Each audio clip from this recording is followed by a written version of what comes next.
Smartphone युजर्सचा अनुभव अधिक सुरक्षित आणि सोयीस्कर करण्यासाठी गुगल एक नवं फीचर घेऊन येत आहे.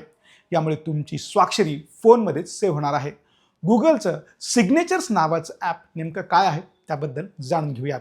मीडिया रिपोर्टनुसार हे ॲप युजर्सना डिजिटल स्वाक्षरी तयार करणे, ती सुरक्षित ठेवणे आणि गरजेनुसार वापरणे अधिक सोपे करणार आहे. यामध्ये स्वाक्षरी तयार करण्यासाठी अनेक पर्याय दिले जाणार आहेत.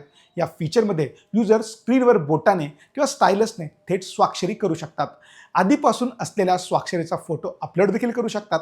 तसेच स्वतःचे नाव टाईप करून विविध फॉन्ट स्टाईलमध्ये डिजिटल स्वाक्षरी तयार देखील करू शकतात. याशिवाय एकापेक्षा जास्त स्वाक्षरा सेव्ह करून वेगवेगळ्या कामांसाठी त्याचा वापर करण्याचाही पर्याय या ठिकाणी देण्यात आला आहे.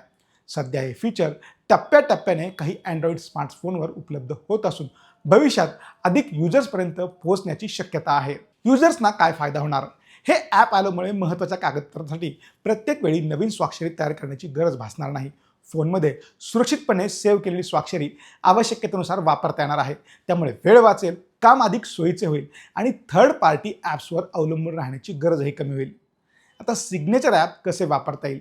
ज्या स्मार्टफोनमध्ये जून 2026 Google Play system update install असेल त्या युजर्सना हे फीचर मिळू शकते.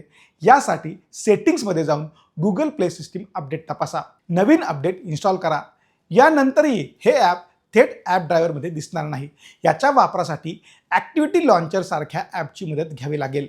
सिग्नेचर हे नाव शोधल्यानंतर तुम्हाला वेगवेगळे पर्याय दिसतील, ज्यांच्या मदतीने तुम्ही नवीन स्वाक्षरी तयार करू शकता किंवा आधीपासूनच सेव्ह असलेली स्वाक्षरी मॅनेज देखील करू शकता. सध्या हे ॲप सुरुवातीच्या टप्प्यात आहे, त्यामुळे युजर स्वाक्षरी तयार करणे, सेव्ह करणे, एडिट करणे किंवा डिलीट करणे इतकीच कामे करू शकतात.